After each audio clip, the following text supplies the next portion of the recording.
entenda de uma vez por todas o que é uma solução supersaturada. Fala galera, tudo bem com vocês? Sejam muito bem-vindos a mais um vídeo aqui do canal. Sou o professor Flávio, mestre e doutorando em Química e tenho uma vasta experiência em pré-ENEM e vestibulares. O conteúdo de soluções ele é um conteúdo relativamente simples, mas a gente precisa relembrar alguns conceitos anteriores, que é solvente, soluto e solução, de forma bem rápida e resumida. Um solvente, como está sendo representado aqui, ó, solvente, ele é aquele que vai dissolver o soluto, então ele vai estar envolto do soluto. Normalmente ele está em maior quantidade. O soluto é aquele que vai ser dissolvido pelo solvente. Normalmente ele está em menor quantidade. Se você observar aqui embaixo na balança, ó, o solvente está pesando 100 gramas e o soluto 10 gramas. Então, normalmente, quem está em maior quantidade é solvente, quem está em menor quantidade é o soluto. Se você observar aqui nesse caso, o solvente está na fase líquida e o soluto está na fase sólida. Mas pode existir uma solução, que é a junção do solvente com o soluto, que está o exemplo de solução, que o solvente é líquido e o soluto também é líquido. Quem estiver em maior quantidade vai ser o solvente, quem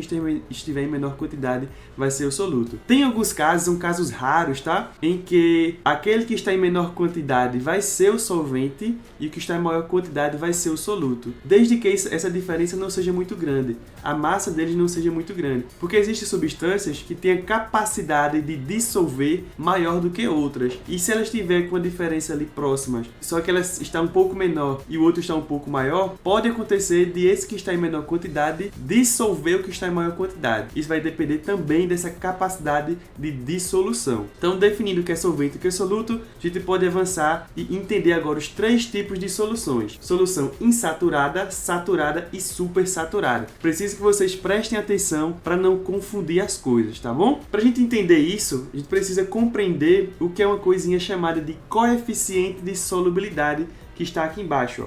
Esse CS significa coeficiente de solubilidade.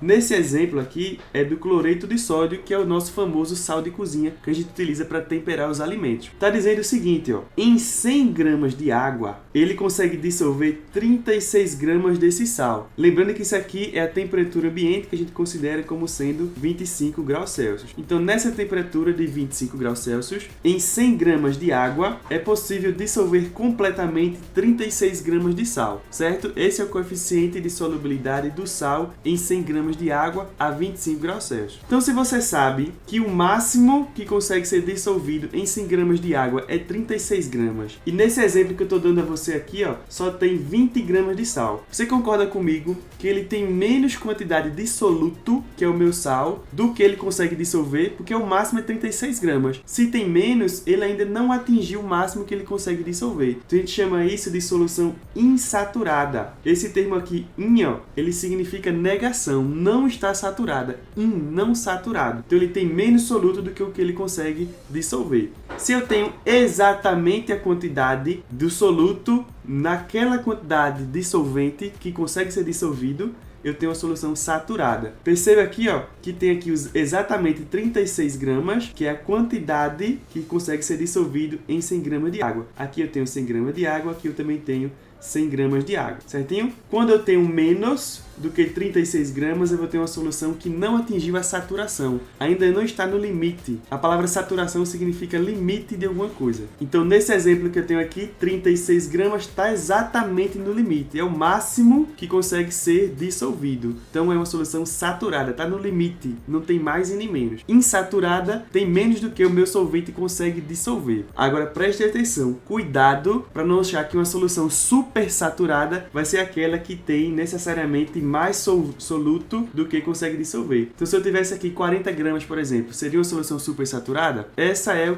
a dúvida de muita gente. É isso que muitos alunos confundem. Cuidado, tá? Uma solução supersaturada não é bem isso e a gente vai ver já já o que é uma solução supersaturada. Mas antes, a gente precisa entender um outro exemplo de solução saturada, que seria uma solução saturada com corpo de fundo. Veja só, aqui nesse exemplo eu não tenho apenas 36 gramas, eu tenho 40 gramas. a gente viu que só é possível dissolver 36 gramas em 100 gramas de água a 25 graus Celsius, não é não? Então aqui eu tenho 4 gramas em excesso, e veja que é justamente esses 4 gramas que estão aqui embaixo, porque foi o excesso, aquilo que não é possível dissolver nessas condições. Nessas condições, em 100 gramas de água a 25 graus Celsius, só é possível dissolver 36 gramas. Então o que sobra, o que não é dissolvido, vai ficar aqui embaixo como corpo de fundo. Cuidado para não confundir corpo de fundo com precipitado. A gente apresenta precipitado com uma seta para baixo assim, ó. Corpo de fundo é aquilo que não é dissolvido e fica no fundo do recipiente. Precipitado é uma reação química que acontece e forma um precipitado, forma uma coisa sólida e ele decanta no fundo do recipiente. Tranquilo? Cuidado para não confundir precipitado com corpo de fundo. Mas professor, e o que seria uma solução supersaturada? Existe uma condição para solubilidade, que é isso que a gente está vendo aqui, que é a temperatura. Quando você eleva a temperatura, você aumenta a capacidade de dissolução do solvente. Então esse solvente aqui só dissolve 36 gramas em 100 gramas de água nessa temperatura. Se eu elevo a temperatura para 50 graus, por exemplo, ele modifica essa capacidade de dissolução. Ele consegue dissolver mais do que 36 gramas. Pode dissolver aí 50 gramas, talvez, não sei. Mas se você eleva a temperatura, você aumenta a capacidade de dissolução do seu material. E o que seria a solução supersaturada? É quando você tem uma solução saturada com corpo de fundo, como está representado aqui, ó, saturado com corpo de fundo, você eleva a temperatura desse seu solvente, dessa sua solução. Quando você eleva a temperatura, você concorda comigo que o que se espera é que esse corpo de fundo aqui desapareça, porque você está aumentando a quantidade de soluto que seu solvente consegue dissolver. Então você eleva a temperatura, esse corpo de fundo desaparece. Quando você eleva a temperatura e o corpo de fundo desaparece, você pode ter aí uma solução ainda insaturada ou saturada, dependendo da temperatura que você elevou. Mas, se você espera esse seu sistema resfriar, ele resfriar lentamente, resfriar sozinho, sem que você coloque no freezer, por exemplo, resfriar por ele mesmo, você vai perceber que algumas soluções, ela vai formar o corpo de fundo de novo. Como, por exemplo, aqui, você passa de 50 para 25 graus, você resfria para 25 graus. Alguns sistemas novamente formam o corpo de fundo, mas outros sistemas vai manter aquela solução sem corpo de fundo, como se você estivesse vendo ali uma solução realmente homogênea, mesmo quando você resfria. Isso sim é uma solução supersaturada. Por exemplo, aqui, ó, eu tenho uma solução com 45 gramas, que só era capaz de dissolver 36. Então o que foi feito? Aumentou-se a temperatura, homogeneizou aquela solução, acabou o corpo de fundo, porque você aumentou a capacidade de dissolução do seu material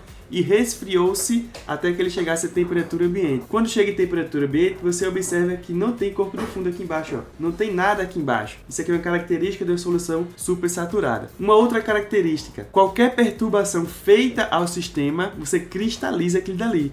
Porque tem muito soluto onde não era possível que estivesse. Tem muita coisa dissolvida onde não é possível. Então, quando você coloca um cristal, só é soltar um cristal assim na boca desse becker, já perturba o sistema, já modifica o sistema. Você der um peteleco nesse becker, já modifica o sistema, já perturba o sistema e ele automaticamente cristaliza, formando essa imagem que a gente vê aqui, ó. Aqui a gente tem a formação dos cristais e aqui o processo todo concluído com todo o soluto já cristalizado, tá? Então aqui a gente tem um exemplo da solução supersaturada. Tem a solução que já foi aquecida com todo o soluto, já foi esquentado, já foi resfriado, já está mantido lá reservadozinho, tá?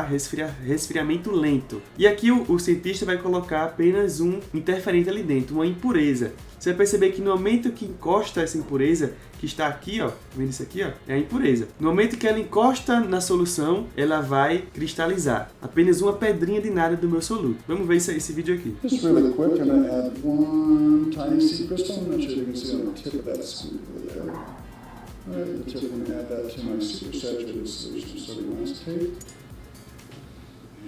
Olá, surgiu aqui, ó, está tudo sendo cristalizado. A interferência que teve no sistema, qualquer impureza que foi colocada nele automaticamente cristaliza. Isso é uma característica de uma solução supersaturada.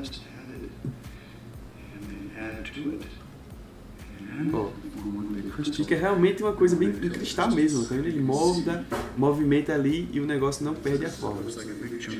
Mas isso aqui, se você passar a mão, ele desmancha, tá? Não fica realmente duro, não, ele desmancha. É apenas os cristais. supersaturated. Então o vídeo foi esse, a gente fica por aqui. Espero que vocês tenham compreendido a diferença de solução saturada, insaturada e super saturada. Valeu, pessoal, até a próxima. Qualquer dúvida, deixe nos comentários que a gente vai responder com o maior carinho possível. Valeu!